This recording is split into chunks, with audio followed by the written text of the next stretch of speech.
then it makes a turn for the very worst, as he suggests that trans people don't deserve to be minorities. But before watching that, I need to remind you guys of just how much Joe Rogan promoted this with Bryan Callen on his podcast, on 2 separate occasions. Like, Rogan painted this like it would be Callen's big break, as if he'd be selling out arenas across the country after this were put out. That's what you need. That's what you need, Callen. You do. It's very important. Your special kicks it, and you start selling out giant theaters. Dude, let's go, baby. Let's get a little in your life. Yet the official special... The thing that I'll take away from that is that, hey, you need a guy like Rogan to back you up. That's the only perspective that I see there. Like, wow, what a good friend. Joe Rogan is there to be very supportive of his. You know, Joe Rogan knows Bryan's special is probably shitty. I mean, come on. You think Bryan Callen was like, this is my masterpiece? This is my my David, what's his name?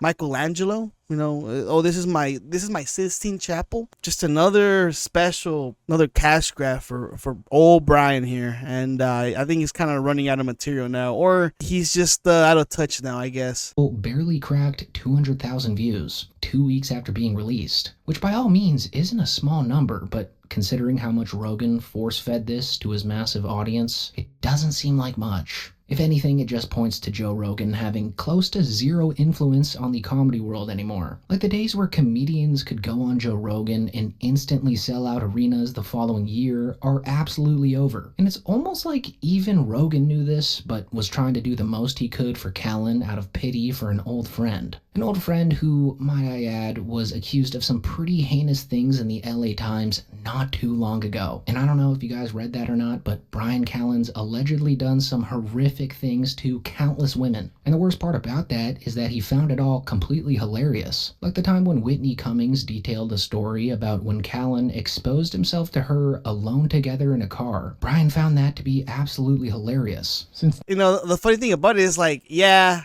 I did that shit. He confessed to it. Like, he didn't think that this was gonna be such a big deal, but then when other women were like, yeah, he also did this to me, and I felt more comfortable. But Whitney Cummings, she was like, this is the type of stuff that you gotta do, to get through in the comedy world and to be successful. You gotta just take shit, and that's the dark side. That's the dark shit of the entertainment business, that you got some greasy fucking shady dudes out there trying to take advantage of a woman, right? Because women don't get really credit for anything, or they get overlooked by even a regular audience. They need to be kind of like out there and have more exposure than most, because they like, most of the times when they try to, they just get swiped, right? And the only way for you to, or them to, like, basically show their talent is to do some favors. And that's the dark thing about it. And it's messed up too, but once it came out like that, and that, oh, Bryan Callen was sort of also participating in that, it's like, ish, that's, you're not a good guy, man. Like, shouldn't have done that, or allegedly, I guess. Am I allowed to tell the story of when you really sexualized me? Yeah. I love that story. Did we? I think I've heard this. Yeah.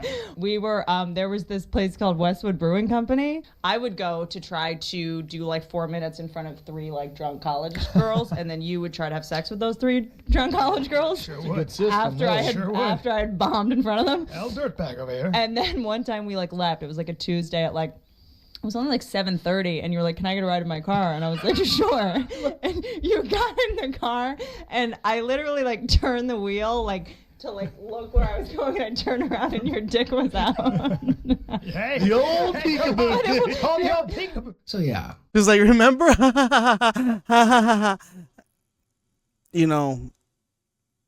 Gotta laugh about it.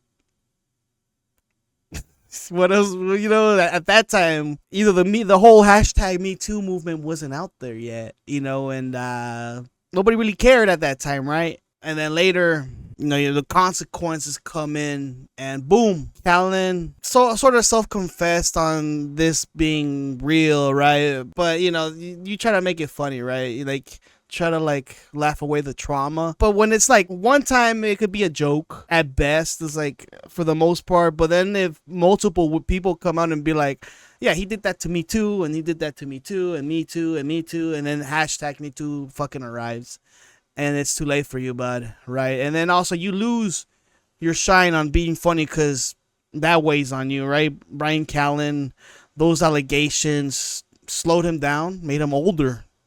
It aged them, right? Like it does play a part on you. And now I feel like, you know, this episode's gonna be sad a little bit. While you watch the rest of this terrible anti-trans rant from this special, just remember that this is also a downright slimy human being who doesn't even have any shame for anything he says or does. Because a lot of people, and even comics, would be completely humiliated to say what he says next here. Because he implies that white trans people shouldn't get to call themselves minorities, which is just insane on so many levels. It's like he thinks being a minority is a decision and not a result of people like him hating on them for decades. Yeah, but I was looking at this kid with the dress and the beard, and I thought, I'm probably looking at a white minority, which is wild. You can be white and you can be a minority now. And that's wild. And it's very unique because, you know, for black people and brown people and indigenous people, for them to become minorities, they had to go through hundreds of years of brutal colonization and slavery. But now you can have blonde hair and blue eyes, be white as the driven snow. Yeah, he's mixing up the minority, like being white, like all of a sudden, yeah, you're white and you're that doesn't make you a minority. But white and trans, that makes you a minority. But mind you that they've always existed. You know, the Nazis also went after them too, including not only were the Jews and whomever, it was the gypsies and the blacks. They went after all the minorities, bro. Like gay, bi, lesbian, those are still minorities anyways. You just because you're white, it doesn't make you a level higher of a minority, or like it doesn't make sense what he's even talking about. You're a minority if you happen to be that. You just all of a sudden now that you're white and you're a minority because like most people are straight, they're not gay or trans or from the rainbow, right? Like it doesn't make sense. Like his comedy is like, or whatever he's trying to make fun of or whatever he's trying to make sense of, it's ignorant. I thought Bryan Callen was supposed to be a little bit more smarter than that. At times, like when I used to watch him at, in the Finding the Kid, he would say sometimes he would say some smart things, but this just seems kind of like ignorant. He's trying to talk into this echo chamber that is Texas. And you can be a minority on the same level because you feel like one. That's hacking the system, baby! And after he says this, he ironically accuses trans people of being grifters, while literally at the same time grifting for everyone on stage and embarrassing himself. I'm not saying there aren't real trans people. That's not what I'm saying here, because there are. I'm just saying there are grifters in every community. I was thinking about that too, as I looked at that kid's shoes. And I thought to myself, damn, I think I've been getting ready for the wrong enemy, because I've been waiting for the grid to break down. That's why I practice jujitsu. That's why I have guns. That's why we live in Texas, right, guys? That's why, right? Yeah, you got access to a well. Your garage is a CrossFit gym in case you got to climb. But what if there's a trans person in that well? What are you going to do? Right? Rope, and the stairs break down in the apocalypse. I don't know what you're looking for, but either way, you got a freezer full of game meat. Despite Joe Rogan and his loyal army of butt sniffers refusing that the comedy Mothership is an anti-woke hellhole, Joe Rogan's best friend just proved all of the critics to be exactly right. And so now when you read something online about this comedy scene, you just have to assume that it's true. Like this user's post from Stavros Halkias' subreddit talking about their personal experience at the Mothership, writing, "I went to Joe Rogan's comedy Mothership this weekend, and it was the worst night of comedy I have ever experienced in my life. There were 7 performers, and every single one of them used the R word and F slur multiple times. It wasn't a one-off I'm edgy joke either, it was their entire act. A recurring theme throughout the night was reminding us that we didn't have our phones, implying that we might as well laugh and admit that we agree with their belief that anyone who isn't a straight white man is inferior." So now that Bryan Callen pretty much did exactly what this user wrote about, the rumors have got to be true. Every time a comedian performs in front of those very ugly blue curtains in the Fat Man room of the Mothership, they're 100% going to make some of the laziest, low-hanging fruit jokes about anyone who's not a straight white male. But anyways, it's like a retirement home for the comedians, you know, put them out to pasture, let them think that they're doing something, and it's just all hacky shit, honestly. Like, the whole trans stuff, like, it's not, like, if you're a regular person, none of that shit affects you at all. I'm not losing my job to a trans, I'm not losing my girlfriend or my boyfriend or whoever it might be, right? Like, I don't see a lot of trans people working either. Like, I rarely see them. Like, for you to think that these people or this minority group is a hazard to your life, inconvenience or disturbance, it's a weird thing. Right? Like, nah, man, like, it's just like a cheap thing to do. And I get what American Redact is saying, is just like, you're just gonna just come to Austin and